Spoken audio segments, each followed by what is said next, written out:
Nagawa ko ng luya. Yan, naghiwa-hiwa ko maliliit, tapos mainit yan na tubig.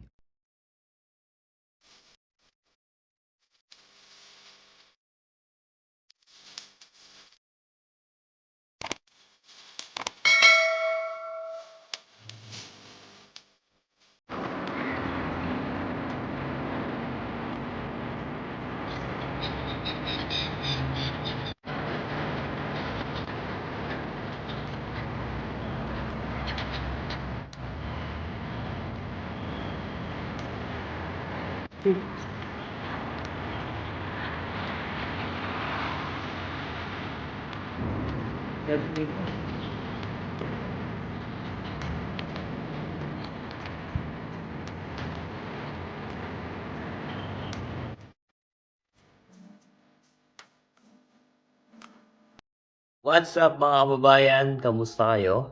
Ako po ulit si Jaime. Welcome po mga kababayan sa aking vlog.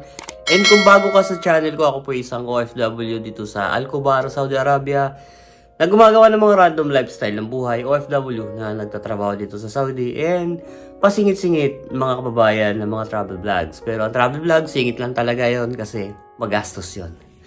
Ngayon mga kababayan, Wednesday pa lang, February 2, 2022. Yun, kung napapansin nyo sa boses ko mga kababayan, no? Hindi maganda pakiramdam, masama pakiramdam ko mga kababayan. Since nung Monday, sinisipon ako, inuubo. Tapos, ano pa naman, pag inuubo ako, pag sinisipon ako mga kababayan, nagluluha yung mata ko. Nagluluha, parang bigla na lang may ano dyan eh. Tapos, sumasakit sa ganito. Para ako may sinus. Tapos yung ubo, ang masama kasi nito mga babayan, di ba? Siyempre, ano tayo ngayon eh. Gawa nga ng Omicron. May virus ba? So, parang... Paano ba? Parang iniiwasan mo na baka mahalata na may ano ka. Kasi baka may papaswab test ka. Tapos, baka may mag-positive ka nga. Kasi may ganun kang, may sipon ka, may ubo ka. So madami kang iniisip. Problema. Basta ang hirap, tapos matamlay yung pakiramdam mo. Matamlay ka, pero pinipilit mo maging masigla. Gano'n naman talaga, di ba? Kahit pag may sipon tsaka ubo ka. Nung unang araw, Monday, nung Sunday, nag-start siya. Medyo talaga ang bigat, sakit ng likod ko. Kasi di ko alam kung dahil din sa nagbuhat kasi ako, kasi sumakit. And yun. Pero nag-start yun mga kababayan. Yan. Malinis ng rep ko, no? Malinis kasi wala pa talaga, di pa ako namalengke. Yan kasi, pero galing yan sa church na hingi ko. Madami yan nung una. Tapos ang natira niyan, bagong ano ko to eh. Kasi mga kabayan, ayan o. Ang problema dito sa rep ko, hindi na siya kontrolado. Kaya, tingnan mo, halos naka-off na nga yan o. Nasa off na yan. Pero continuous pa rin yung lamig niya at nag-yelo. So, yun, nag-yelo kasi. Tapos, ang ginawa ko, nung Sunday ng umaga, ng tanghalian, pag uwi ko dito sa bahay, kumain ako. Pagtas ko kumain, kumuha ako noon. Nag-yelo. Tuwan-tuwa pa ako, ginupit ko. Di kasi siya mahigop eh. Di siya masip. Kasi nag-yelo nga. Ginupit ko. Kumuha akong kutsara. Kinain ko. Pinapa ko. Tapos pag gabi, ang usual talaga sa akin, hindi ako kumakain ng kanin sa gabi.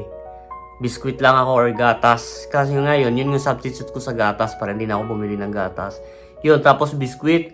Ginawa ko, naglaga ako ng itlog. Tapos biskuit. Tapos yun, ganun ulit. Pinapa ko. Ayun na. Nung madaling araw. Ang sakit dito. Sakit. Tapos yun.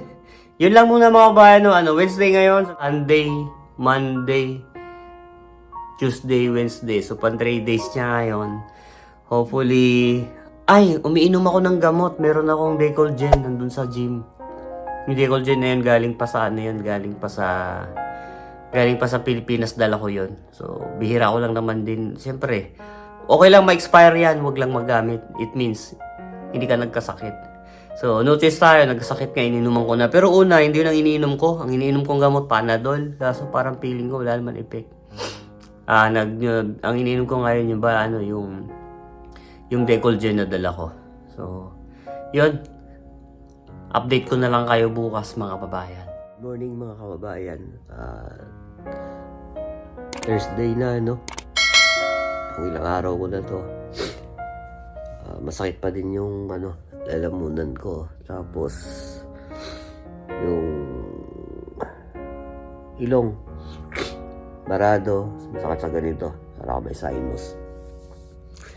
So, ganun pa din. Parang normal day, pero iba yung pakiramdam, no? Sama yung pakiramdam, pero normal day gagawin natin. Yung routine, magluluto, kakain, maliligo, papasok pa rin sa trabaho. Tapos pagdating sa trabaho, kailangan i-act pa rin na as okay. Kasi pagka nila na may sakit ka o may ubo ka o sinisipon, siyempre baka sabihin magpa-swab test ka. Which is baka kung sakali sabihin ng positive ka. Kasi masakit ng lalamunan ko eh. So yun, pa lang 4:35 ng umaga. So ito yung usual na gising ko mga kababayan. Webes na. So ayan pa lang bukas sa akin, lampshade. Yan yung lampshade ko. So yun, update ko ulit kayo susunod. Ayan yung mata ko. Kasi pag sinisipon ako, nagtutulo. Pag sinisipon ako, nagluluha. Ayan. Ang hirap. Ang hirap. Pero laban lang tayo ha. Update ko kayo sa susunod. Bye-bye. So yun mga kababayan. Alas 7 ng umaga. Andito na ako sa trabaho. So, yan, ito yung work ko. Ayun, yung boses ko, no? Natahan na. Medyo, sabi ko nga, wala lang akong face mask mga kababayan kasi ako lang naman mag-isa dito eh. Yan. Tapos, nagawa ko ng luya. Yan, naghiwa-hiwa ako maliliit, tapos mainit yan na tubig. Ngayong umaga, nagtsatsa ako dito or coffee. Pero madalas, pag sa umaga dito sa gym, ang tinitira ko, green tea. Kasi sa bahay, nagkape na ako sa pagdating ko dito green tea. Ngayon, dahil nga ganito yung natin, pakiramdam, luya. So dyan, yan. Yan yung background ko. Nasa 8th floor ako. Good morning mga kababayan. Friday na ngayon.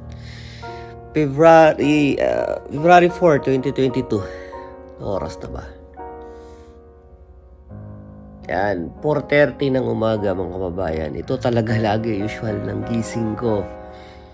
So, yon, may tibara pa. Tapos yung lalamunan medyo okay naman na. So, mamaya maglalakad tayo sa cornice. Kita-kita tayo dun mga kababayan. Mamaya ha. Let's go. Yon, 5:30 na ng umaga mga kababayan. Tanggalin ko nga muna. Dito na ako sa corniche. Medyo naman na. Medyo okay na yung natin. Hindi na masyadong yung running nose natin. Running nose wala na. Siguro meron pang konti pero hindi na siya kagaya nung kahapon tsaka nung isang araw. Yun. Ganda nung likod natin. Kung tatanungin nyo ulit, baka sakali may magtanong sa inyo, may sakit ka na, ba't ka pa lumalabas? Kababayan kasi, alam mo yung routine natin from Sunday to Thursday, bahay, trabaho lang tayo eh. So parang hindi kompleto yung weekend ko pag hindi ko nagawa to na maglalakad-lakad dito sa corniche pag umaga, tsaka Friday and Saturday, mga ganun yung meron ka nilook forward ba pag habang weekdays. So meron ka nilook forward ng weekend na may gagawin ka. So kasi kung gigisingin ka naman ng anong oras sa bahay ka lang, hindi ko rin naman kaya yun. Yun naman yung usual na gising ko. Talagang sobrang aga. And yun mga kababayan, bilang isang OFW pag may ganito ang sakit, lalong nakakamiss ang Pilipinas, no? Pag gano'n. Kasi mamimiss mo yung mahal mo sa buhay. Dahil yung alam mong may nag-aalaga sa'yo. Mamimiss mo sila. Lalo yung asawa mo, mamimiss mo kasi dito syempre pag may sakit ka, aalagaan mo sarili mo. Kumbaga solo mo. Ikaw talaga mag-aasikaso. Ikaw talaga kumbaga magpapagaling ka talaga ng ikaw. Yung gamot mo, yung kain mo. Ikaw, which is hindi ka naman na bata. Alam naman natin, kaya naman na natin talaga yan eh. Pero, iba kasi yung ano ng ano eh, yung may ramdam mo yung ibang tao or ramdam mo yung mahal mo sa buhay na may nag-aasikaso sa'yo. Unlike dito, sa abroad or saan man bansa o saan lugar ka man naroroon bilang isang OFW. Diba? Yung pag nagkasakit ka, ikaw talaga. Pag-aasikaso, ikaw talaga mag-ano. O okay rin sana. Yun, sanay naman tayo sa mga ganun, no? Kaya lang ngayon kasi panahon ng pandemic. So, syempre, hanggat maaari, huwag kang magkasakit, huwag kang magkaubo, huwag kang magkasipon. Lalo ngayon yung virus ngayon. So, syempre, pag mga ganun, anong sasabihin nila, di ba? Kumbaga, ano tayo dun eh, medyo nag-iingat tayo kasi kung itetest ka nga naman, malaki ang chances mo na mag-positive ka kasi may ubo ka, may sipon ka. So, yun ang iniiwasan natin. Siyempre, pagka meron ka nun, quarantine ka sa bahay, 7 days.